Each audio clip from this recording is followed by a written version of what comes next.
Good morning students and friends. हम ICA के study material से डायरेक्ट टैक्स में residence and scope of total income पढ़ रहे थे।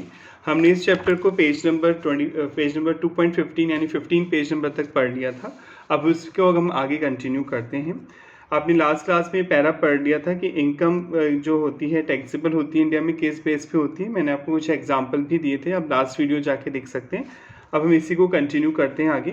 द एम्बिट मतलब दायरा या area of total income of 3 classes of assessee would be as follow. जो 3 क्लासेस आपने पढ़ा था कि इंडिविजुअल एचयूएफ को 3 कैटेगरी में बांटा जा सकता है, ordinary resident, non ordinary resident और नॉन रेजिडेंट। तो सबसे पहले बात हो रही है रेजिडेंट एंड ऑर्डिनरी रेजिडेंट कौन सी इनकम पर इंडिया में टैक्स पे करने के लिए लायक बने। लास्ट क्लास में आप पढ़ चुके हैं, फटाफट रीड कर लेते हैं। The total income of an resident and ordinary resident would under section 5 subsection 1 consist of include of मतलब कौन सी इनकम इंक्लूड होगी, कंसिस्ट मतलब इंक्लूड होगी, शामिल होगी।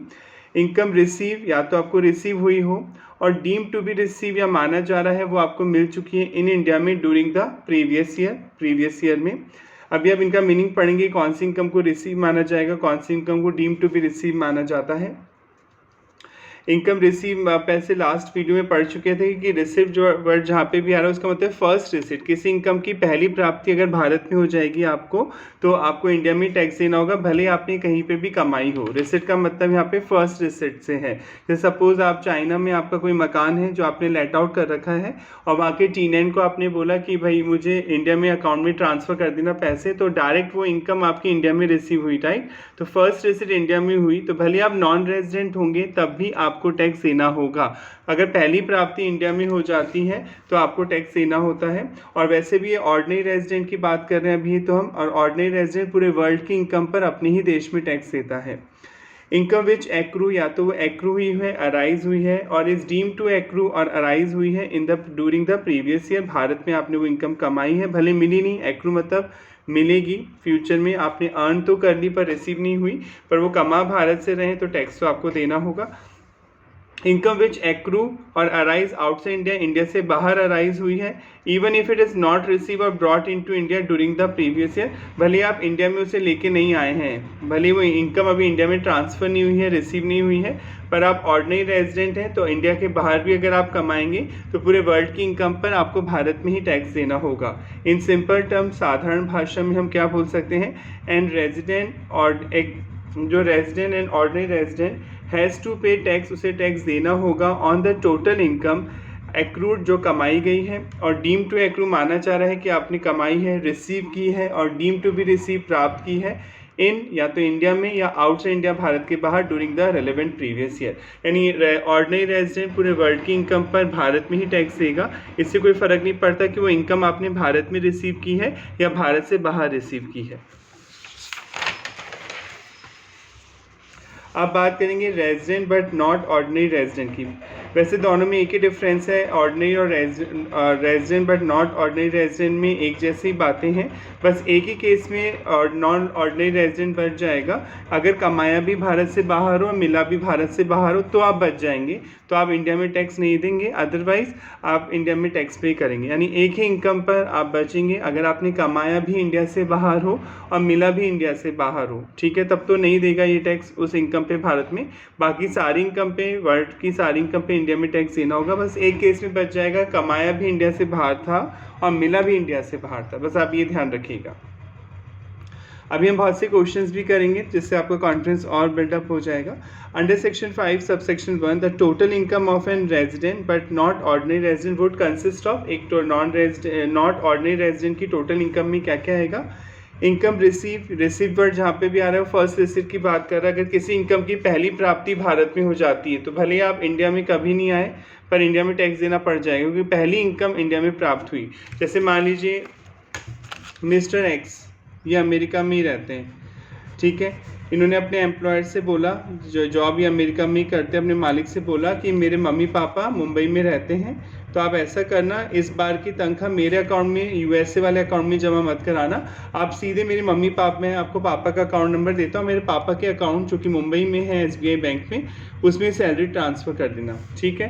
तो इनका एम्प्लॉयर क्या करता है, जो कंपनी है जहाँ ये काम करते हैं, मान लीजिए इस कंपनी का नाम है XYZ लिमिटेड, ये कंपनी क्या करती है, इनके द्वारा जो अकाउंट बताया गया था इनके फादर का, अमेरिका से सीधे पहला पैसा भारत में ट्रांसफ़र किया जाता है।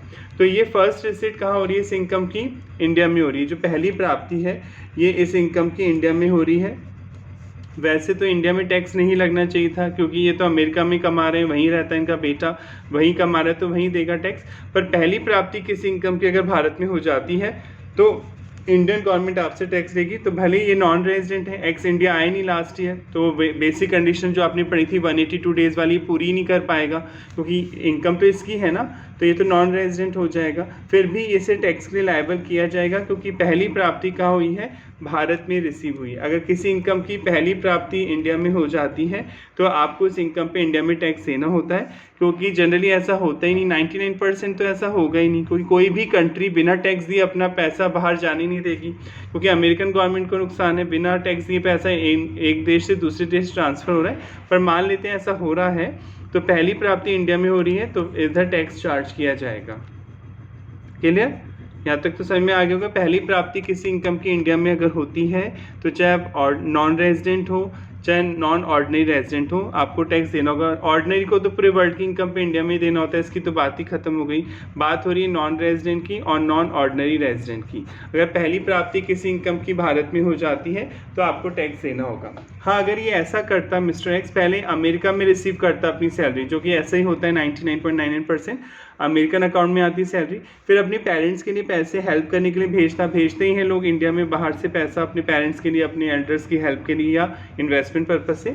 तो ये जो पैसा भेजा जाता है फिर इसे क्या बोलते थे? रेमिटेंस। आपने लास्ट क्लास में पढ़ा था, इसे रेमिटेंस बोलते हैं। हस्तांतरण, रेमिटेंस यानी ट्रांसफ़र करना एक अकाउंट से दूसरे अकाउंट, और फिर इस पर कोई टैक्स नहीं लगता, क्यों? वो तो सेकंड रिसिट हो जाती है ना। कमाया भारत से बाहर है, रह भी भारत से बाहर है, तो इंडिया में तो आप देंगे नहीं टैक्स। तो ये इसे रेमिटेंस बोला जाएगा, ट्रांसफ़र बोला जाएगा एक अकाउंट से दूसरे अकाउंट में, और ये कोई इनकम नहीं ट्रीट की जाएगी, इस पर कोई टैक्स नहीं दिया जाएगा। पर अगर डायरेक्ट पहली रिसिट भारत में होती है किसी इनकम की, तो आपका रेजिडेंशियल स्टेटस इररिलेवेंट हो जाता है। अब इसे ऐसे ही बोल सकते हैं, आपके रेजिडेंशियल स्टेटस से कोई फ़र्क नहीं पड़ता, आप चाहे ऑर्डिनरी हो, चाहे नॉन ऑर्डिनरी हो, चाहे नॉन रेजिडेंट हो, अगर किसी भी इनकम की पहली प्राप्ति भारत में होती है तो भारत में आपको टैक्स देना होगा। तो इनकम रिसीव हो चुकी है, रिसीव मतलब फर्स्ट रिसिट की बात की जा रही है। डीम टू बी रिसीव माना जा रहा है भारत में प्राप्त हुई in the during the previous year. Income which accrue arise हुई है, कमाई है, और इज डीम टू एक्रू और अराइज इन इंडिया माना जा रहा है अपने भारत से कमाई है वो income during the previous year.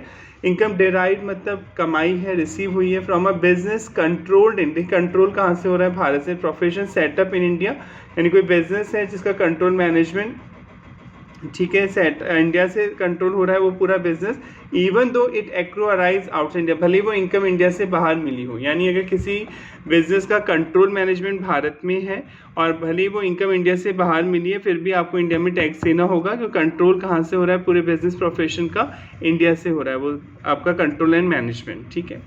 All other income accrue और अराइजिंग आउटसाइड इंडिया, इसके अलावा भारत से बाहर कोई इनकम कमाते हैं आप, विच इज़ नॉट रिसीव, जो कि रिसीव नहीं होती है, और deem to be receive Bharat में प्राप्त नहीं होती है। डीम टू एक्रू और अराइज इंडिया भारत में अपनी कमाई भी नहीं है, would not be included in total income, तो फिर वो आपको टैक्स नहीं देना होगा, वो आपकी इनकम में इंक्लूड नहीं होगी। यानी ये लाइन ये कहना चाहती, कमाया भी इंडिया से बाहर हो और मिला भी इंडिया से बाहर है तो ही आप बचेंगे टैक्स देने से। अगर आपने इंडिया से कमाया है तब तो आपको इंडिया में टैक्स देना ही होगा, चाहे आप ऑर्डिनरी रेजिडेंट हो, चाहे आप नॉन ऑर्डिनरी रेजिडेंट हो, चाहे नॉन रेजिडेंट हो। और कोई बिजनेस आपका है जिसका कंट्रोल मैनेजमेंट इंडिया से हो रहा है, भले इनकम आपको इंडिया से बाहर रिसीव हो रही है, पैसा तो कहीं भी मिल सकता है, पर कंट्रोल इंडिया से हो रहा है वो बिजनेस आपका, तो आपको इंडिया में ही टैक्स देना होगा। नॉन रेजिडेंट कब देगा टैक्स? नॉन रेजिडेंट वैसे तो टैक्स देने के लिए लायबल नहीं है, पर अगर भारत से कुछ कमाएगा या पहली प्राप्ति इंडिया में होगी किसी इनकम की तो ही टैक्स देना होगा। इनकम रिसीव मैं बार बार बोल रहा हूँ, जहाँ पे भी रिसीव वर्ड दिखा रहे हैं क्लॉजेज में, सेक्शन में, वो पहली रिसिट की बात कर रहे हैं, पहली प्राप्ति भारत में हुई है, और डीम टू बी रिसीव माना जा रहा है पहली प्राप्ति भारत में हुई in India in the previous year. And income which accrue कमाई है और अराइज हुई है, और इस डीम टू एक्रू और अराइज इन इंडिया माना जा रहा है कि आपने इंडिया से कमाई है वो income during the previous year. अभी समरी बता रहा है पूरी। ऑल असेसी वेदर रेजिडेंट और नॉट, चाहे आप रेजिडेंट हो या ना हो, आर चार्जेबल टू टैक्स, आपको टैक्स देना होगा in respect of their income accrue, अगर आपने कोई इनकम कमाई है अराइज हुई है, रिसीव्ड हो चुकी है, डीम टू बी एक्रू माना जा रहा है अपनी कमाई है, अराइज हुई है और रिसीव हो गई है इंडिया में। देखिए अगर आप इंडिया से कमाएंगे तो आपके रेजिडेंशियल स्टेटस से कोई मतलब नहीं है, इररिलेवेंट हो जाएगा आपका रेजिडेंशियल स्टेटस। आपको भारत में टैक्स देना होगा, चाहे आप ऑर्डिनरी हो, चाहे नॉन ऑर्डिनरी हो, चाहे नॉन रेजिडेंट हो। वेयर एज जबकि अ रेजिडेंट अलोन, अगर आप रेजिडेंट की बात करें, कौन सा resident, resident and ordinary resident in case of individual is chargeable to tax, आपको टैक्स देना होगा in respect of income which accrue or arise outside India. यानी अगर ऑर्डिनरी रेजिडेंट हैं आप तो भले इनकम इंडिया से बाहर भी कमाई है तब भी भारत में टैक्स देना होगा। मैं बार बार बोल रहा, अगर आप रेजिडेंट एंड ऑर्डिनरी रेजिडेंट हैं तो पूरे वर्ल्ड की इनकम पर आपको इंडिया में ही टैक्स देना होता है, चाहे आपने इंडिया में कमाया हो चाहे इंडिया से बाहर कमाया हो। तो क्या कंक्लूजन निकला, फटाफट हम रिवाइज कर लेते हैं, ठीक है। अगर आपने इंडिया से कमाया है, आपने इंडिया से कमाया है, भले मिला किसी दूसरे देश में वो पैसा, जैसे इंडिया में मकान खरीद के किराए पर उठा दिया, अब किराएदार जो है आपके सीधे लंदन के अकाउंट में पैसा डलवा रहा है, चाइना के अकाउंट में डलवा रहा है, ब्रिटेन के अकाउंट में डलवा रहा है, इससे कोई मतलब नहीं है। अगर आप इंडिया से कमा रहे हैं कोई इनकम, तो चाहे आप रेजिडेंट ऑर्डिनरी रेजिडेंट हो, चाहे नॉन ऑर्डिनरी रेजिडेंट हो, चाहे नॉन रेजिडेंट हो, भारत से कमाएंगे तो इंडिया में टैक्स देना होगा। क्लियर। फर्स्ट रिसिट, अगर किसी इनकम की पहली प्राप्ति भारत में हो जाती है, फर्स्ट रिसिट मतलब पहली प्राप्ति से सीधे इंडिया में आ रहा है पैसा, बीच में ही नहीं कि पहले अमेरिका में रिसीव हुआ अकाउंट में फिर इंडिया ट्रांसफर करें, तो ये तो ट्रांसफर और रेमिटेंस होता है, इससे इनकम नहीं माना जाता। पहली रिसिट की बात हो रही है, पहली प्राप्ति भारत में होती है अगर किसी इनकम की, तो चाहे आप ऑर्डिनरी रेजिडेंट हो, चाहे नॉन ऑर्डिनरी रेजिडेंट हो, चाहे नॉन रेजिडेंट हो, आपको भारत में देना होता है टैक्स। क्योंकि अगर पहली प्राप्ति भारत में हो रही है तो टैक्स वाले मानते हैं कि वो इनकम ज़रूर इंडिया की होगी, तभी तो इंडिया में मिल रही है, वरना कोई भी देश बिना टैक्स दिए अपना पैसा दूसरी कंट्री को ट्रांसफर करेगा, राइट। तो टैक्स वाले समझ जाएंगे कि आपने वो इनकम भारत से ही कमाई होगी। शो ऐसे किया है कि भारत के बाहर से पैसा आ रहा है तो इंडिया में टैक्स लिया जाएगा उस इनकम पे, क्योंकि पहली प्राप्ति भारत में हो रही है। एक ऑर्डिनरी रेजिडेंट और एक नॉन ऑर्डिनरी रेजिडेंट में केवल एक ही चीज़ में डिफरेंस आएगा।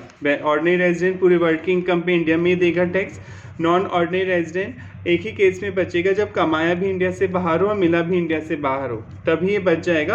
अदरवाइज इन दोनों में कोई डिफरेंस नहीं है, फिर तो जैसे जितनी इनकम पे ये टैक्स दे रहा है उतनी इनकम पे ये भी टैक्स देगा।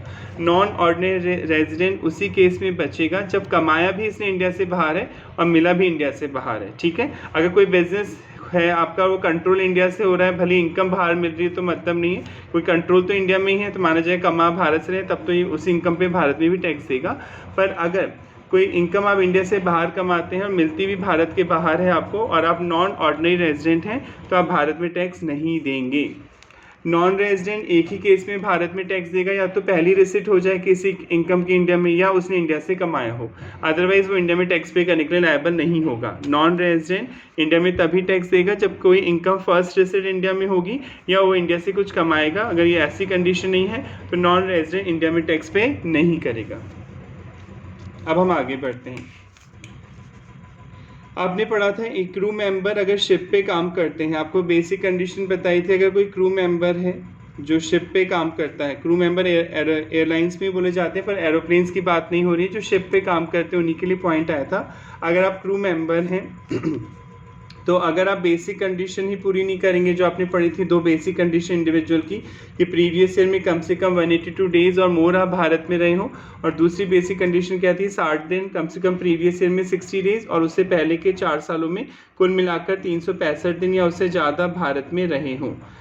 और अगर आप इंडियन शिप पे काम करते हैं, इंडियन शिप होना ज़रूरी है, इंडियन शिप होनी चाहिए, इंडियन सिटीज़न होने चाहिए और क्रू मेंबर होने चाहिए, तीनों कंडीशन पूरी होनी चाहिए। आप क्रू मेंबर हैं, इंडियन शिप पे काम करते हैं, इंडियन सिटीज़न हैं आप, तो दूसरी कंडीशन में 60 डेज़ की जगह 182 डेज़ आ जाएगा, राइट। यही पढ़ा था आपने कि अगर आप इंडियन सिटीज़न हैं, इंडियन शिप पे काम करते हैं, क्रू मेंबर हैं वहाँ पर, तो आपको दूसरी कंडीशन में भी 60 डेज़ की जगह 182 डेज़ ही लेने हैं। यानी दूसरी कंडीशन को ऐसे रीड किया जाएगा, प्रीवियस ईयर में कम से कम 182 डेज़ और मोर आप भारत में रहे हो, और उससे ठीक पहले के 4 सालों में 365 दिन या उससे ज़्यादा भारत में आप रहे हो। ये एंड लग रहा है, बीच में और नहीं है, दोनों कंडीशन साथ में पूरी होनी चाहिए, कम से कम 182 डेज और मोर, एंड प्रीवियस ईयर से पहले के जो 4 साल हैं जस्ट प्रेसिडिंग 4 ईयर हैं उनमें 365 डेज और मोर आप भारत में रहे हो।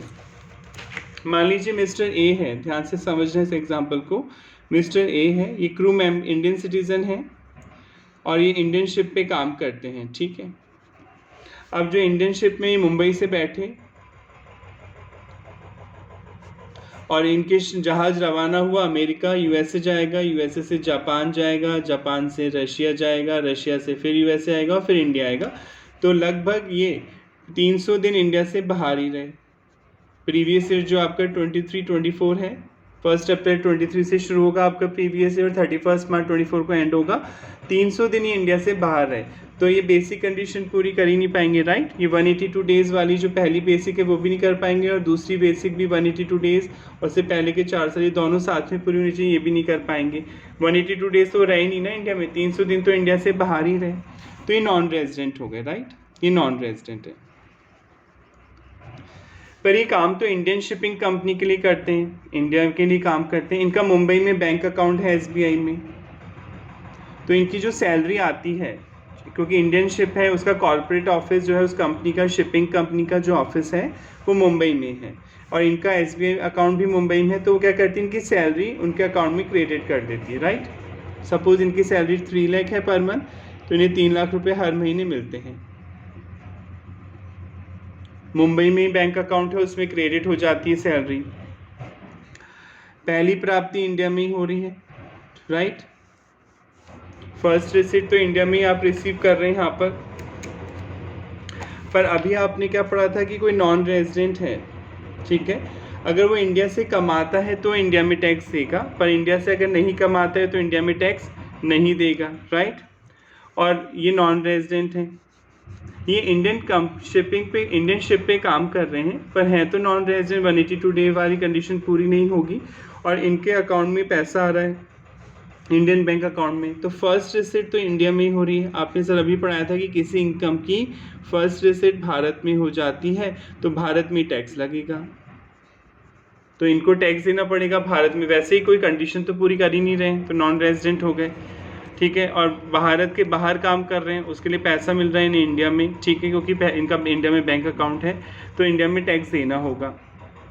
तो इनके लिए फिर टैक्स वालों ने बोला इनके लिए अलग रूल बनाया जाएगा, क्योंकि ऐसा होगा तो ये लोग भी इंडिया में टैक्स पे करेंगे, क्योंकि वैसे भी इंडिया से बाहर काम कर रहे हैं, ये नॉन रेजिडेंट है, नॉन रेजिडेंट का इंडिया में टैक्स नहीं भरना चाहिए। ये जानबूझ के पहली रिसीट इंडिया में थोड़ी ले रहे हैं टैक्स की चोरी करने के लिए, ऐसा थोड़ी हो रहा है। वो तो इंडियन शिप पे काम कर रहे हैं, इंडियन शिपिंग कंपनी के लिए काम कर रहे हैं, इसलिए ऐसा हो रहा है। तो देखिए इनके लिए क्या रूल बनाया गया, केवल शिपिंग कंपनी की बात हो रही है जो क्रू मेंबर है, शिप पे काम करते हैं, ठीक है। अगर कोई नॉन रेजिडेंट है जो भारत में निवासी है, क्या ये इंडिया में बैंक अकाउंट खोल सकता है? बिल्कुल सर, बैंक अकाउंट तो कोई भी खोल सकता है, ठीक है। बैंक अकाउंट ये भी खोल सकते हैं, आप इंडिया में से बाहर रहते तो क्या हो, बैंक अकाउंट तो आप खोल सकते हैं इंडिया में। 2 तरह के अकाउंट होते हैं, एक होता है NRE account, non resident external account, non resident external account. चलिए मैं पूरा लिख देता हूँ, नॉन रेजिडेंट एक्सटर्नल अकाउंट। एक होता है NRO account, non resident ordinary account, साधारण खाता, ऑर्डिनरी।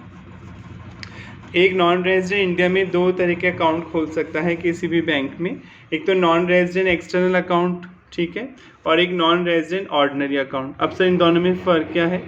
अगर आप नॉन रेजिडेंट हैं भारत में और कोई फॉरेन इनकम आपको रिसीव होती है, क्योंकि आप बाहर के लिए काम कर रहे हैं, ठीक है, बाहर जाते रहते हैं, तो आपको हो सकता है ये जो इंडियन शिपिंग कंपनी है ये डॉलर में में पैसा देती हो, आपको हो सकता है कई कंपनियां डॉलर में भी पेमेंट करती हैं, तो आपके अकाउंट में डॉलर में पैसा आता हो तो आपको एनआरई अकाउंट खोलना पड़ेगा। यानी अगर कोई नॉन रेजिडेंट है इंडिया में अकाउंट खोलना चाहता है ताकि उसकी फॉरेन इनकम उसके अकाउंट में क्रेडिट हो सके, फॉरेन इनकम,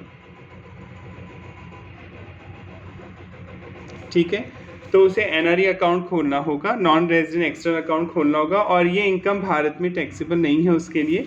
किसके लिए? शिप क्रू मेंबर के लिए, क्योंकि वो भारत से बाहर से कमा रहा है, उसे डॉलर में, पाउंड में, किसी भी करेंसी में पैसे मिल सकते हैं, तो वो यहाँ पे आ जाएंगे।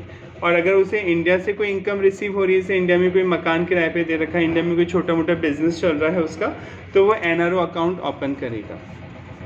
अगर फॉरेन इनकम रिसीव हो रही है, फॉरेन करेंसी में पैसा आ रहा है, तब तो एनआरई अकाउंट ओपन करेगा वो नॉन रेजिडेंट। और अगर आपको इंडियन इनकम हो रही है, इंडियन करेंसी में पैसा आ रहा है, तो एनआरओ अकाउंट आप ओपन करेंगे।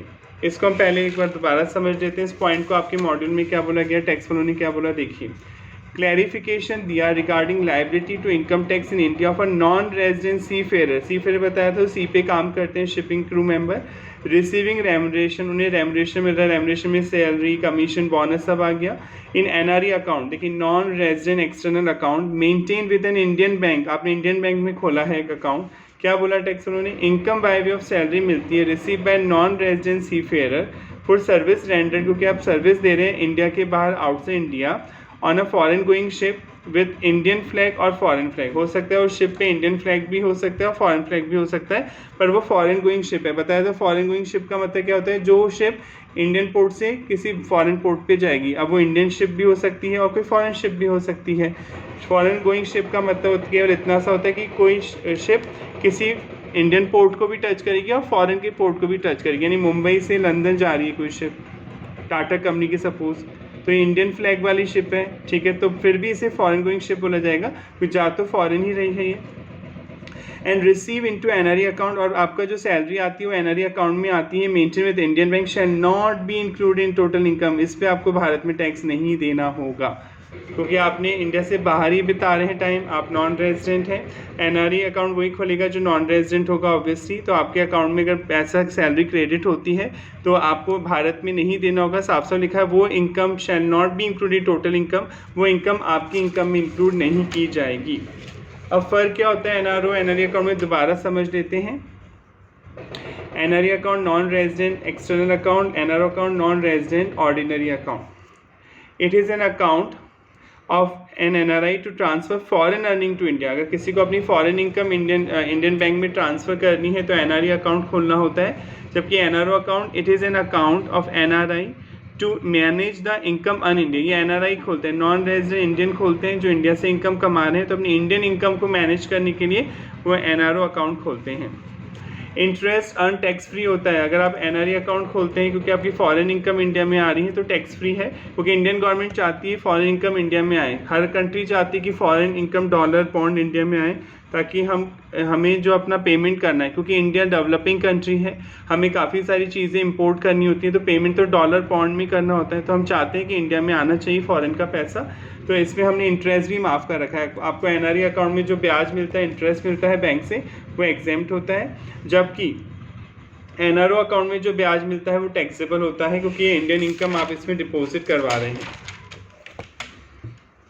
नॉन रेजिडेंट एक्सटर्नल अकाउंट को एनआरआई भी खोल सकता है, ठीक है, एनआरआई पर केवल फॉरेन इनकम ही जमा होंगी इसमें, और ये can be open by NRI खोलते हैं ordinary account along with Indian citizen के साथ खोल सकता है और अनदर एनआरआई के साथ, यानी ज्वाइंट अकाउंट भी खोल सकता है। आप किसी भारतीय के साथ मिलकर एनआरआई अकाउंट खोल सकता है ज्वाइंट अकाउंट, या किसी एनआरआई के साथ मिलकर भी खोल सकता है।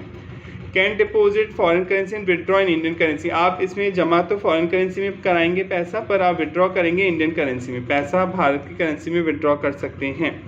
जबकि तभी देखिए जिनके बच्चे इंडिया से बाहर रहते हैं, ठीक है, जैसे बाहर ही रहता हूँ मैं, इंडिया से यूएस में रहता हूँ, मेरे पेरेंट्स इंडिया में रहते हैं, मुझे पैसा भेजना होता है तो मैं NRI non resident external account खुलवाऊंगा ताकि इंडियन करेंसी में विड्रॉ हो जाए। पैसा तो मैं डॉलर में भेजूंगा वहाँ से अमेरिका से, पर विड्रॉ किस में होगा, इंडियन करेंसी में हो जाएगा। जबकि इसमें क्या होगा, एनआरओ में कैन डिपोजिट, आप फॉरेन करेंसी में पैसा जमा करा सकते हैं as well as Indian currency में भी जमा करा सकते हैं, विड्रॉ भी इंडियन करेंसी में होगा, केवल विड्रॉ करोगे तो इंडियन करेंसी में होगा, जमा फॉरेन करेंसी में भी हो जाएगा एनआरओ अकाउंट में। If your total income includes income earn in India, अगर आप इंडिया में कमाते हैं and you want to manage it within country India, you can opt for NRO account, और आप इंडिया में अपनी इनकम मैनेज करना चाहते हैं तो एनआरओ अकाउंट खोलिए, इंडिया से कमा रहे हैं तो एनआरओ अकाउंट खोलना होगा, non resident ordinary account. Whereas an NRE account can be open if you want to transfer your foreign income to India, NRE account तभी खोलिए जब अपनी फॉरेन इनकम को इंडिया में ट्रांसफर करना चाहते हैं and want to avoid taxation liability, और टैक्स देने से बचना चाहते हैं, क्योंकि अभी आपने पढ़ा एनआरई अकाउंट अगर खोलते हैं तो आपको टैक्स नहीं देना पड़ता, वो इनकम आपकी टोटल इनकम में इंक्लूड नहीं होती और इंटरेस्ट भी एग्जेम्प्ट होता है। ये बोथ अकाउंट पार्ट होते हैं सेविंग अकाउंट का। सेविंग अकाउंट दो ही तरह के अकाउंट होते हैं, करंट अकाउंट खोल सकते हैं आप, सेविंग बैंक अकाउंट खोल सकते हैं, तो ये सेविंग अकाउंट के अंदर ही आते हैं दोनों अकाउंट। आई होप समझ में आ गया होगा एनआरई और एनआरओ में डिफरेंस। एनआरई जो होता है नॉन रेजिडेंट एक्सटर्नल अकाउंट, ये फॉरेन इनकम को जमा करने के लिए खोला जाता है, बाहर बाहर से कोई बंदा फॉरेन इनकम ट्रांसफ़र कर रहा है अपनी इंडिया में तो एनआरई अकाउंट खोलता है। और अगर आप अपनी इंडियन इनकम को मैनेज करना चाहते हैं और आप इंडिया से बाहर रहते हैं, एनआरआई हैं, नॉन रेजिडेंट हैं, तो एनआरओ अकाउंट खोल सकते हैं आप। एनआरई में फॉरेन करेंसी में पैसा जमा होगा, विड्रॉ इंडियन करेंसी में कर सकते हैं आप। एनआरओ में फॉरेन करेंसी में भी हो सकता है, इंडियन करेंसी में पैसा जमा हो सकता है। एनआरई अकाउंट में जो पैसा आता है और जो इंटरेस्ट है वो टैक्स फ्री है, उस पर कोई टैक्स नहीं लगता। एनआरओ में जो इंटरेस्ट आप कमाते हैं उस पर टैक्स लगता है, इनकम पे तो टैक्स लगेगा ही क्योंकि आप भारत से कमा रहे हैं। तो अगर आप नॉन शिपिंग है, क्रू मेंबर हैं, सी फेयरर हैं, शिप पे काम कर रहे हैं और आपको एनआरई अकाउंट में पैसा आ रहा है, फॉरेन करेंसी आ रही है, तो वो आपकी इनकम में इंक्लूड नहीं होगा। ये चार्ट समझते, वैसे आप पढ़ चुके हैं chart. Residential status and scope of total income. Residential status, scope of total income आपस में लिंक है क्योंकि अगर आप इंडिया में रेजिडेंट हैं तभी आपको टैक्स पे करना होगा। Whether the following income are to be including total income. फटाफट पढ़ लेते हैं, आप लास्ट क्लास में पढ़ चुके थे वाला पॉइंट। तो इनकम रिसीव होती है, आपको डीम टू बी रिसीव माना जा रहा है, रिसीव हुई है भारत में during the previous year. Ordinary को तो पूरे वर्ल्ड की इनकम पे इंडिया में टैक्स देना होगा, नॉन ऑर्डिनरी को भी देना होगा, इस बार नॉन रेजिडेंट को भी देना होगा क्योंकि इंडिया भारत में प्राप्त हुई है, इनकम इंडिया में मिली है। इनकम एक्रू अराइज हुई है और डीम टू एक्रू अराइज हुई इंडिया, यस यस यस। अगर इंडिया में कमाते हैं तो तीनों को ही टैक्स देना होगा, चाहे आप ऑर्डिनरी रेजिडेंट हो, चाहे नॉन ऑर्डिनरी रेजिडेंट हो, चाहे नॉन रेजिडेंट हो। अगर income accrue arise outside India होती है, देखिए आउटसाइड इंडिया होती है तो ये तो हमेशा ही देगा टैक्स। ऑर्डिनरी तो पूरे वर्ल्ड की इनकम पे इंडिया में ही देगा टैक्स। ऑर्डिनरी तभी देगा जब कोई बिजनेस इंडिया से कंट्रोल हो रहा है, अगर वो उसने कमाया भी इंडिया से बाहर है, इंडिया से बाहर से मिला है तो वो भी बच जाएगा, yes, but only if such income is derive from a business control और professional setup in India, otherwise no. और ये तो नहीं देगा क्योंकि इंडिया से बाहर कमा रहे हैं इनकम। एग्जाम्पल समझते हैं, इससे आपको समझ में आ जाएगा। From the following particular of income furnish by mister Anirudh. Mister Anirudh ने आपको अपनी इनकम की डिटेल दी है। पर्टेनिंग मतलब relating to the year ended 31 March 2024, जो आपका प्रीवियस ईयर एंड होता है 31 मार्च 2024 को। कंप्यूट द टोटल इनकम निकालनी फॉर द असेसमेंट ईयर 24-25 की निकालनी है।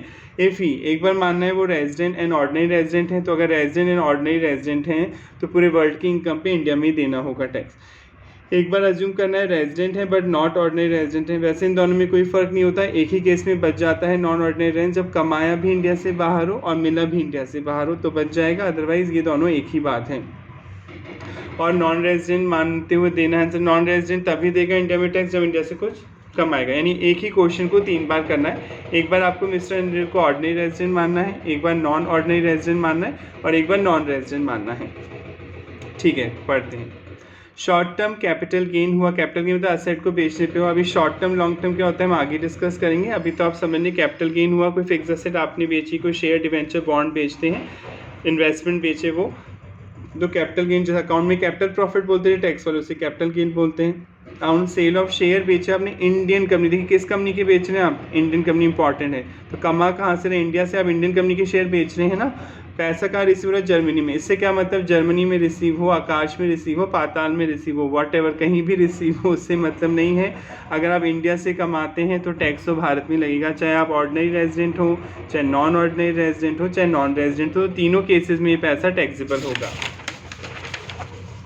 तो आंसर में देखते हैं 3 कॉलम बना दिए, तो ये टैक्सेबल है, देखिए तीनों की इनकम में ऐड होगा। Next, dividend from a Japanese company से रिसीव हो रहा है, रिसीव भी जापान में हो रहा है, तो देखिए ऑर्डिनरी तो बचेगा नहीं, आपको पढ़ाया था अगर आप ऑर्डिनरी रेजिडेंट हैं तो पूरे वर्ल्ड की इनकम पे इंडिया में ही टैक्स देना होगा। नॉन ऑर्डिनरी इस बार बच जाएगा क्योंकि कमाया भी इंडिया से बाहर है और मिला भी इंडिया से बाहर है। जैपनीज़ कंपनी है, जापान की कंपनी है, तो आपने जापान में इनकम अर्न की है, तो जैपनीज़ कंपनी में से कमा रहे हैं तो कमा भी इंडिया से बाहर से रहे और मिल भी इंडिया से बाहर है, तो नॉन ऑर्डिनरी भी बच जाएगा और नॉन रेजिडेंट तो बचेगा ही क्योंकि वो इंडिया से नहीं कमा रहा। तो आप आंसर में देख सकते हैं ये तो टैक्स देगा ऑर्डिनरी, नॉन ऑर्डिनरी नहीं देगा और नॉन रेजिडेंट भी नहीं देगा। Next, rent from house property, ये property in London, deposit in a bank in London, वहीं पे जमा हो रहा है पैसा, प्रॉपर्टी भी लंदन में है, कमा भी वहीं पे रहे और जमा भी वहीं पे हो रहा है, मिल भी वहीं रहा है। लेटर ऑन रेमिटेड, रेमिट मतलब ट्रांसफ़र कर रहे हैं इंडिया में थ्रू अप्रूव बैंकिंग चैनल। तो आपने पढ़ा था कि ऑर्डिनरी जो होता है, ऑर्डिनरी मैन तो पूरे वर्ल्ड की इनकम पे इंडिया में ही टैक्स देगा, तो ऑर्डिनरी पर्सन तो इंडिया में ही टैक्स देगा, ऑर्डिनरी रेजिडेंट। वैसे अभी आपने हाउस प्रॉपर्टी पढ़ा नहीं है पर आपको इस एग्जांपल के समझाने के लिए मैं बता देता हूँ। जब आप हाउस प्रॉपर्टी से इनकम कमाते हैं, जैसे साल भर में आपको किराया देते हैं किराएदार से 12 लाख, सपोज किसी किराएदार से आप 12 पूरे 12 मंथ का किराया लेते हैं 12 लाख, हर महीने 1 लाख, तो पूरे 12 लाख पे नहीं लगता है। आप अभी आप पढ़ेंगे अंडर सेक्शन 24 आपको 30% स्टैंडर्ड डिडक्शन मिलती है। स्टैंडर्ड मतलब फिक्स है। टैक्स में बोला कि जो भी किराया आपको मिला साल भर का उसका 30% हम माफ़ कर देंगे। स्टैंडर्ड डिडक्शन मतलब स्टैंडर्ड मतलब फिक्स, आपने एक स्टैंडर्ड बना लिया, फिक्स स्टैंडर्ड डिडक्शन मिलती है। तो यहाँ पे स्टैंडर्ड डिडक्शन दी जाएगी 30%, 3,60,000 आपके माफ़ हो जाएंगे और आप 70% पे ही टैक्स देंगे। चाहे आपने इंडिया में किराया मिला हो, इंडिया से बाहर, हमेशा हाउस प्रॉपर्टी से जो इनकम होगी, बिल्डिंग ज़मीन को किराए पे देने से जो इनकम होगी वो हाउस प्रॉपर्टी में आती है। आपको पता है हाउस प्रॉपर्टी हेड अभी आप डीप में पढ़ेंगे। अगर आप कोई लैंड बिल्डिंग किराए पे देते हैं तो जो किराया मिलता है उसे इनकम फ्रॉम हाउस प्रॉपर्टी बोलते हैं और उस पर 30% छूट मिलती है। आपको उस पर टैक्स नहीं देना 30% पार्ट पर। अब आते हैं, ये आप पढ़ेंगे आगे, पर इन्होंने एग्जाम्पल यहाँ समझाने के लिए दे दिया, सिर्फ बताना पड़ा। 75,000 आपको मिले हैं, कैलकुलेटर का इस्तेमाल कर रहा हूँ, माइनस हो जाएंगे 30%, 52,500 बचेंगे। और ऑर्डिनरी रेजिडेंट तो पूरे वर्ल्ड की इनकम पे इंडिया में टैक्स देगा, तो ऑर्डिनरी रेजिडेंट की इनकम में तो जुड़ेंगे 52,500। नॉन ऑर्डिनरी भी देगा क्या इस बार? नहीं सर, वो भी इस बार भी बच जाएगा। कमाया भी लंदन में है, प्रॉपर्टी लंदन में, और मिल भी कहाँ रहा है, लंदन के बैंक अकाउंट में मिल रहा है, तो वो भी बच जाएगा। और नॉन रेजिडेंट तो बचेगा ही क्योंकि उसने इंडिया से नहीं कमाया। तो देखिए केवल 52,500 ऑर्डिनरी में जुड़े, नॉन रेजिडेंट में नहीं जुड़ेंगे क्योंकि कमाया भी इंडिया से बाहर है, मिला भी इंडिया से बाहर है, और नॉन रेजिडेंट भी नहीं देगा क्योंकि उसने इंडिया से नहीं कमाया है। नेक्स्ट, डिविडेंड, जैसे बैंक में पैसे जमा कराते हैं तो इंटरेस्ट मिलता है, इसी तरह शेयर खरीदते हैं तो शेयर पे जो आपको रिटर्न मिलता है उसे डिविडेंड बोलते हैं। यहाँ dividend from RP limited, Indian company. अब देखिए इंडियन कंपनी है तो चाहे कहीं भी मिल रहा हो पैसा, कमा तो इंडिया से रहे ना, इंडियन कंपनी से मिल रहा है, तो आंख बंद करके तीनों के लिए टैक्सेबल हो जाएगा। 6,000 6,000 6,000, तो कमा भारत से रहे तो टैक्स तो देना पड़ेगा। Agriculture income from land in Gujarat, अभी आप पढ़ेंगे आगे। वैसे स्टार्टिंग बताया था कि एग्रीकल्चर इनकम भारत में एग्जेम्प्ट है। अगर आप फार्मर हैं, आप खेती बाड़ी करके कुछ कमाते हैं, चाहे करोड़ों में कमाएं, चाहे अरबों में कमाएं, चाहे हज़ारों में कमाएं, एग्रीकल्चर इनकम 100% टैक्स फ्री है। ऑल दो कुछ कंडीशन आएंगे जो आप आगे पढ़ेंगे, पर अभी तो आप ये मान के चलिए कि एग्रीकल्चर इनकम अंडर सेक्शन 10 जो है वो एग्जेम्प्ट होती है, इंडियन गवर्नमेंट कोई टैक्स नहीं लेती। तो चाहे आप ऑर्डिनरी रेजिडेंट हो, चाहे नॉन ऑर्डिनरी रेजिडेंट हो, चाहे आप ऑर्डिनरी रेजिडेंट हो, आपको कोई टैक्स नहीं देना, तीनों के लिए एग्जेम्प्ट हो जाएगी। क्लियर? आई होप ये एग्जाम्पल आपको समझ में आ गया होगा। अब हम आगे बढ़ते हैं। मीनिंग ऑफ इनकम रिसीव और डीम टू बी रिसीव्ड, मतलब इस अभी कई बार एक लाइन आ रही थी कि इनकम रिसीव हुई हो या डीम टू बी रिसीव, मतलब माना जाएगा आपको रिसीव हो गई। ठीक है, अब इसको समझ लेते हैं। पहले मैं इसको एग्जाम्पल से समझाता हूँ, फिर आपके मॉड्यूल से पढ़ेंगे।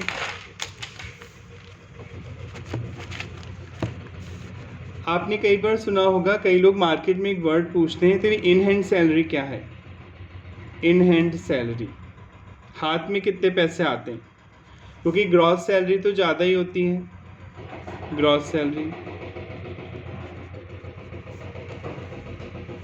सैलरी हमेशा ज़्यादा होती है, ग्रॉस, और इन हैंड सैलरी कम होती है। इसलिए लोग पहले ही पूछ लेते हैं कि भैया तेरी इन हैंड सैलरी बता, ग्रॉस मत बता हमें। ठीक है, अब इनमें क्या फ़र्क होता है? सपोज़ आप कहीं पे जॉब करते हैं, ठीक है, आपकी सैलरी 1 लाख पर मंथ है, तो 12 मंथ में आपने कमाए 12 लाख, राइट? ये आपकी ग्रॉस सैलरी हो गई। ग्रॉस मतलब कुछ भी घटाने से पहले, ये ग्रॉस सैलरी आ गई 12 लाख। अभी आप पढ़ेंगे सैलरी वाला चैप्टर, इनकम फ्रॉम सैलरी, तो उसमें आप पढ़ेंगे, एक वर्ड सुनेंगे, पीएफ, प्रोविडेंट फंड। एक प्रोविडेंट फंड होता है फ्यूचर के लिए, सारा पैसा मालिक आपको हाथ में नहीं देता है, कुछ पैसा वो आपके भी आप पे पीएफ अकाउंट में जमा कराता है, प्रोविडेंट फंड अकाउंट में। सपोज़ ये 1 लाख रुपीज़ आपके पीएफ अकाउंट में जमा हो रहे हैं साल भर के, ठीक है, तो वो लेस कर देगा और आपको 11 लाख ही देगा। तो ये इन हैंड सैलरी जो आपके हाथ में मिल रही है, अपन पर ये मान लेते पर मंथ ही मान लो, चलिए एक बार 12 लाख को समझने के लिए खुश हो जाइए। आपकी मंथली सैलरी 12 लाख है, ठीक है। 12 लाख में से वो 1 लाख रुपए तो पीएफ अकाउंट में जमा कराता है, फ्यूचर की एक सेविंग। पीएफ एक तरह से फ्यूचर बेनिफिट है, जब आप रिटायरमेंट लेंगे, ठीक है, या उस बंदे की डेथ होगी जो जॉब कर रहा है, तो उसके परिवार वालों को पैसा मिल जाएगा विद इंटरेस्ट। और ये कटवाना ज़रूरी है, ये ऑप्शनल नहीं होता, पीएफ का पैसा देना कंपलसरी होता है। तो 11 लाख रुपए आपके हाथ में आती है, तो इसे बोलते हैं इन हैंड सैलरी।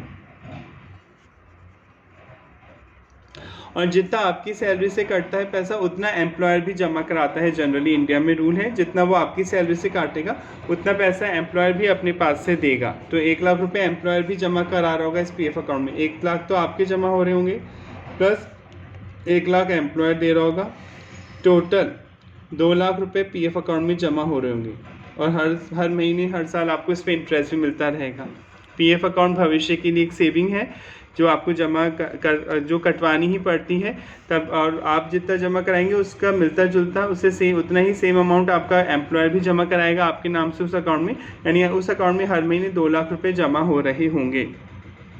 तो एक तरह से देखा जाए तो आपकी जो कंपनी को कॉस्ट पड़ गई, कंपनी को नुकसान कितना हुआ, आपको पेमेंट करी, खर्चा कितना बैठ रहा है। एक तो 12 लाख तो आपकी सैलरी दे रही है, देखो आपको 12 लाख तो सैलरी हो गई, क्योंकि 1 लाख रुपए तो इसमें चलो वो पीएफ में जमा करा देगी आपके नाम से, 11 लाख आपको देगी, राइट।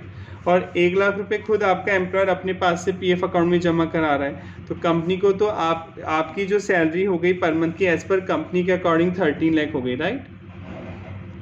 1 लाख तो पीएफ अकाउंट में आपका कटवाया पैसा, 12 लाख तो है ही आपकी सैलरी, आप ऐसे समझ लें, और आपके भी आप पर 1 लाख रुपये पीएफ में और डलवा रहा है आपका एम्प्लॉयर एक्स्ट्रा, तो 13 लाख हो गए। इसे बोलते हैं सीटीसी मतलब कॉस्ट टू कंपनी बोलते हैं। सीटीसी कितना है तेरा, पूछते हैं सैलरी की जगह सीटीसी पूछते हैं आजकल लोग मार्केट में, कॉस्ट टू कंपनी, कि कंपनी को इतनी कॉस्ट पड़ गई। मान लीजिए आपको जॉब का ऑफर आता है तो आपसे पूछा जाएगा बताइए आपकी सैलरी कितनी है, तो आप क्या बोलोगे मेरी सैलरी 12 लाख है पर मंथ। नहीं, 12 नहीं बोलोगे, आप 13 बताओगे, क्योंकि कंपनी ने आपको 13 का बेनिफिट दे रही है ना। तो इसलिए जब भी कोई जॉब कॉल आता है तो सामने वाला बंदा आपका सीटीसी पूछता है कि आपका सीटीसी कितना है, cost to company.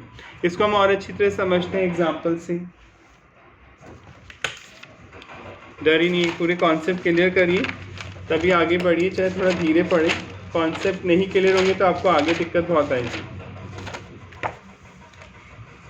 Provident fund के बारे में पढ़ते हैं एग्जाम्पल समझने के लिए। प्रोविडेंट फंड, क्योंकि अभी पॉइंट नाम आएगा इसमें आगे, प्रोविडेंट फंड तो आपको आना चाहिए।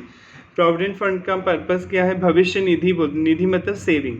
Purpose of provident fund is to encourage saving को बढ़ावा देना, एंड प्रमोट सोशल सिक्योरिटी को बढ़ावा देना। क्योंकि कल को अगर आप बचत नहीं करेंगे और 60 साल बाद इंडिया में रिटायरमेंट आ जाता है, सपोज आप ये बोलते हैं अपने मालिक से कि ऐसा करो 12 लाख रुपए मुझे ही दे दो ना पूरे, ठीक है। कोई बंदा ऐसे बोलता है कि 12 लाख मेरे लिए तो कम पड़ते हैं, आप तो मुझे ही दे दिया करो पूरे, मैं अपने हिसाब से देखूंगा मुझे कितनी बचत करनी हो कितनी नहीं करनी, आप मेरे 1 लाख रुपए मत काटो, ठीक है। नहीं काटते, आपको पूरे 12 लाख रुपए दिए जा रहे हैं आपके हाथ में पर मंथ, सपोज हम एग्जाम्पल दे रहे हैं, ठीक है। क्या ये गारंटी आप इसमें से कुछ बचाओगे? हो सकता है आप इसमें से 2 लाख बचा लो, हो सकता है आप 4 लाख भी बचा लो, हो सकता है आप कुछ भी ना बचाओ, ठीक है। हो सकता आपके खर्चे ज़्यादा हैं, आपकी इनकम आपने कम लगती है, आपको आपके एक्सपेंसेस बढ़ जाते हैं तो आप बचत नहीं करेंगे, राइट। आप 2 लाख भी बचा सकते हैं, 4 लाख भी, या नहीं भी बचा सकते, ठीक है। आपने नहीं बचाए, आपने सपोज 25 या 26 ईयर की एज में जॉब स्टार्ट की थी, 60 साल तक आप काम करेंगे, राइट। 60 साल बाद तो रिटायर्ड होना होता है जनरली प्राइवेट और गवर्नमेंट जॉब से। आप सेविंग ही नहीं कर पाते थे, शादी हो गई, फिर बच्चों की पढ़ाई हो गई, मकान बनाया, गाड़ी ली, एक्सेट्रा, 60 साल हो गए पूरे। 60 साल बाद आप रिटायर्ड हो गए, आपकी जो हर महीने इनकम आती थी 12 लाख जो भी आती थी उस टाइम, अब वो बंद हो जाएगी, बंद हो गई। आपने कोई सेविंग भी नहीं करी कि भाई आपको थोड़ा बहुत पैसा मिलता है रिटायरमेंट पे ताकि आप आगे का सोच सकते हो, उसे बैंक में जमा करा के एफडी करा देते, ब्याज आता रहता हर महीने। आपने कोई सेविंग नहीं की, राइट। तो अब आपके पास 2 ऑप्शन होंगे, या तो आप अपने जो बेटे हैं बेटी है जो भी उनके साथ रह सकते हैं, पर मान लीजिए वो आपको रखने को रेडी नहीं है। बागबान मूवी आपने देखी होगी, ठीक है। फादर बहुत सारा पैसा लगाते हैं एजुकेशन पे, पर बाद में बच्चे रखने से मना कर देते हैं पेरेंट्स को। तो अब आप कहाँ जाएंगे, ओल्ड एज होम जाएंगे, ओल्ड एज होम में रहना पड़ेगा। तो गवर्नमेंट पे बर्डन होगा, गवर्नमेंट को वृद्धाश्रम ज़्यादा खोलने होंगे, फैसिलिटी ज़्यादा देनी होगी बूढ़े लोगों को। तो सोशल सिक्योरिटी के लिए गवर्नमेंट ने रूल बनाया है कि नहीं, हम आपको पूरे पैसे हाथ में नहीं देंगे, आपको कुछ पैसा पीएफ में डालना ही पड़ेगा। जहाँ अब सब सर कौन से ऑर्गेनाइजेशन में पीएफ का रूल अप्लाई होगा अभी आप पढ़ेंगे, जहाँ 20 या 20 से ज़्यादा वर्कर काम करते हैं ना, उन ऑर्गेनाइजेशन के लिए कंपलसरी होगा पीएफ अकाउंट खुलवाना। वो लोग पीएफ अकाउंट खोलेंगे और बंदे को पूरी सैलरी नहीं देंगे हाथ में, उसके कुछ परसेंट होगा, अभी आप पढ़ेंगे पीएफ में, वो काटेगा पैसा आपका और फिर अमाउंट आपको दिया जाएगा ताकि फ्यूचर के लिए आप सेविंग कर सकें और जब आप रिटायर्ड होंगे तो आपको एक lump sum amount with interest मिल जाएगा। ये है पीएफ, फ्यूचर बेनिफिट। आप इसे चैलेंज नहीं कर सकते कि इंडिया डेमोक्रेटिक कंट्री में कोर्ट में जाऊंगा, सपोज आपने कोर्ट में केस कर दिया कि तो अजीब ज़बरदस्ती, मैं तो अभी जीना चाहता हूँ लाइफ, फ्यूचर किसने देखी, 60 साल बाद किसको क्या पता मैं बचूंगा नहीं बचूंगा, मैं तो अभी जिंदा दिली से जीना चाहता हूँ, मुझे तो पूरे पैसे मिलने चाहिए, मैं तो पीएफ नहीं कटवाऊंगा। आपने कोर्ट में केस कर दिया, डेमोक्रेसी कंट्री, आपने गवर्नमेंट पे केस कर दिया कि अजीब ज़बरदस्ती है कि पीएफ का पैसा काटो, मेरे को तो अभी चाहिए पैसा, मैं तो नहीं कटवाऊंगा अपना पीएफ का पैसा। तो क्या गवर्नमेंट कोर्ट में जाएगा मामला ऑब्वियसली, पर आप कोर्ट कॉन्स्टिट्यूशन के अकॉर्डिंग ही डिसीजन लेते हैं। ये तो आप समझते हैं इंडिया में कॉन्स्टिट्यूशन सर्वोच्च है, सारे जो लॉ बनते हैं, जो भी कोर्ट डिसीजन देता है कॉन्स्टिट्यूशन संविधान के अकॉर्डिंग देता है। संविधान में साफ साफ लिखा हुआ है कि गवर्नमेंट चाहे तो वेलफेयर के लिए, पब्लिक वेलफेयर के लिए कल्याणकारी योजनाएं बना सकती है और जो पीएफ है वो एक कल्याणकारी योजना का ही पार्ट है, क्योंकि कल को अगर उसने पीएफ ये योजना नहीं बनाई तो हो सकता है 100% में से केवल 70% लोग ही सेविंग करें, 30% सेविंग ही नहीं करेंगे। फिर इनका आफ्टर 60 क्या होगा, इनके साथ क्या ट्रीट करेंगे इनके बच्चे, ये कहाँ जाएंगे, कैसे रहेंगे। तो गवर्नमेंट ने रूल बनाया कि फ्यूचर सिक्योरिटी के लिए हम आपके साथ ज़बरदस्ती, मान लीजिए चाहे अब इसको, आपको पूरा पैसा हाथ में नहीं देंगे, कुछ पार्ट आपका काटा जाएगा सैलरी से, प्लस हम भी, आपका जो एम्प्लॉयर है गवर्नमेंट है तो गवर्नमेंट, आपका जो प्राइवेट एम्प्लॉयर है प्राइवेट एम्प्लॉयर, वो भी उतना पार्ट जमा कराएगा। एक पीएफ अकाउंट खोला जाएगा पीएफ डिपार्टमेंट में, उसमें आपका पैसा जमा होगा, ये पैसा इन्वेस्ट होगा सिक्योरिटीज़ में विद इंटरेस्ट, बढ़ता रहेगा और जब आप रिटायर्ड होंगे 60 साल बाद आपको एक लंप सम अमाउंट मिल जाएगा। तभी तो लोग पार्टी देते हैं रिटायरमेंट पे, एक बहुत बड़ा पैसा उन्हें मिलता है, पीएफ भी मिलता है, ग्रेचुटी भी पढ़ेंगे क्या होता है, पेंशन वगैरह का पैसा मिलता है, ये सब एक लंप सम अमाउंट आपको रिसीव होता है। ऐसे तो कोई बंदा ये भी कह सकता है हेलमेट नहीं पहनूंगा, मेरे डॉक्टर ने बोला है बाल ही उड़ जाएंगे, हेलमेट पहनने से मैं तो नहीं पहनूंगा। हेलमेट इंडिया में आप देखते हैं ज़्यादातर शहरों में कंपलसरी है हेलमेट पहनना टू व्हीलर पर, तो आप तो उसका भी एक्सक्यूज़ दे सकते हैं कि मेरी फ्रीडम को रोक रहा है, मैं तो खुला घूमना चाहता हूँ। नहीं, वो आपकी सेफ्टी के लिए, गवर्नमेंट कॉन्स्टिट्यूशन में साफ साफ लिखा हुआ है कि जो सरकारें हैं पब्लिक की भलाई के लिए कोई भी रूल बना सकती हैं और उसे ज़बरदस्ती नहीं बोला जाएगा, क्योंकि वेलफेयर करना सरकार की जिम्मेदारी है, कल्याणकारी योजना को अप्लाई करवाना गवर्नमेंट की जिम्मेदारी है, इसलिए ये रूल बनाए जाते हैं। अब हम आगे बढ़ते हैं समझने के लिए। Mister Ram is employed with x limited, आप एक्स लिमिटेड में जॉब करते हैं, ऑन अ सैलरी ₹2 लाख, आपकी 2 लाख रुपए सैलरी है per month. He contribute 12% of his salary towards PF, 12% आप पीएफ में जाता है आपका पैसा, ही 24,000, 2 लाख का 12%। X limited also make a matching contribution, और मालिक का जो आपकी कंपनी है एम्प्लॉयर वो भी सेम अमाउंट डालता है। पढ़ाया था भी आपको, जितना आपकी सैलरी से कटेगा उतना ही आपका एम्प्लॉयर भी जमा कराएगा पीएफ अकाउंट में। हो सकता है आप ज़्यादा भी जमा करा सकते हैं, कंपल्शन नहीं है, पर जितना आपकी सैलरी से कट रहा है, रूल बना रखा है, उतना तो वो भी मैचिंग कॉन्ट्री करेगा। तो कॉस्ट टू कंपनी क्या हो गया, देखिए 2 लाख तो आपकी सैलरी है ही, प्लस कंपनी आपके भी आप पे 12% पीएफ अकाउंट में जमा करा रही है, तो 2,24,000 होगी कॉस्ट टू कंपनी, राइट। आपको 2 लाख रुपए सैलरी है, प्लस कंपनी आपके भी हाफ में पीएफ अकाउंट में पैसे जमा करा रही है, 12% 24 हो गई। नाउ इन हैंड सैलरी क्या होगी या टेक होम सैलरी क्या होगी, आप घर कितने पैसे ले जाएंगे, आप बिफोर टीडीएस टैक्स की बात नहीं हो रही अभी, आपकी सैलरी 2 लाख है, राइट। इसमें आपका 12% पीएफ में जमा होता है पैसा, 12% पैसा कटेगा, आपके हाथ में आएंगे 1,76,000, 1,76,000 ये इन हैंड सैलरी होगी आपकी। Difference in PF amount invested, PF amount में कितना पैसा जमा हुआ, CTC cost to company 224, in hand salary है 176, 48,000 हुए। कोई बच्चा ऐसे ही बोल सकता है, तो ईजी है सर निकालना, एम्प्लॉयर ने जो जमा करा रहा है प्लस हमारी सैलरी से जो काट रहा है, उन दोनों का टोटल होगा पीएफ अमाउंट में इन्वेस्टमेंट, कि हमारे पीएफ अकाउंट में 48,000 हर महीने इन्वेस्ट हो रहे हैं। Interest will accrue on deposit amount in accumulated every year, interest हर साल मिलता रहेगा और एक्यूमुलेट होता रहेगा, ब्याज पे ब्याज लगता रहेगा, बहुत बड़ा पैसा इकट्ठा हो जाएगा 10-15 साल में इस अकाउंट में। So credit balance in PF account और accumulated balance in PF account of an employ would therefore include, क्या क्या इंक्लूड होता है पीएफ अकाउंट जब रिटायरमेंट पे आपको पैसा मिलता है पीएफ का, देखिए एक तो एम्प्लॉय कॉन्ट्रीब्यूशन आपने जो हर महीने जमा करा है वो होता है, प्लस एम्प्लॉयर का कंट्रीब्यूशन आपके मालिक ने जो जमा करा है वो होता है, प्लस इंटरेस्ट मिला आपके कंट्रीब्यूशन पे आपको, plus interest on employer contribution, तो एक बड़ी रकम इकट्ठी हो जाती है 10-20 साल में इस अकाउंट में। सच एक्यूमुलेटेड बैलेंस जो जुड़ता आ रहा है balance would be paid to the employee, ये पैसा कब दिया जाएगा एम्प्लॉय को? ऑन रिटायरमेंट, या तो आप रिटायरमेंट हो रहे हैं आफ्टर 60, या रेजिग्नेशन कर देते हैं, आप रिज़ाइन कर देते हैं, आप अपना खुद का बिजनेस करेंगे, आप तो रिज़ाइन मार देते हैं, तो आपको पैसा मिल सकता है। और टू द लीगल हायर, आपके उत्तराधिकारी, लीगल हायर्स मतलब उत्तराधिकारी इन केस ऑफ डेथ, अगर किसी की डेथ हो जाती है किसी के तो उसके बच्चे को या उसकी वाइफ को पैसा मिल जाता है, जो भी लीगल रिप्रेजेंटेटिव होता है, लीगल उत्तराधिकारी होता है, उसे पैसा दिया जाता है पीएफ का। रिकॉग्नाइज प्रोविडेंट फंड आरपीएफ बोलते हैं, स्टैब्लिश अंडर ईपीएफ एक्ट 1952 के अकॉर्डिंग खोला जाता है। ये account applicable where more than 20 employees are working, जब 20 या उससे ज़्यादा वर्कर 20 से ज़्यादा वर्कर काम करते हैं, वहाँ पे पीएफ अकाउंट खुलवाना एम्प्लॉयर के लिए कंपलसरी होता है, यानी आपकी सैलरी से भी कुछ पार्ट करता है जो अभी आप सैलरी वाले चैप्टर में पढ़ेंगे, और आपका एम्प्लॉयर भी मैचिंग कंट्रीब्यूशन जमा कराता है। आई होप आपको पीएफ का कॉन्सेप्ट समझ में आया होगा। अब इससे आगे हम कल पढ़ेंगे, उसमें हम समझेंगे कि deem to be receive income क्या होती है और उसके कॉन्सेप्ट हम क्लियर करेंगे। Thank you so much.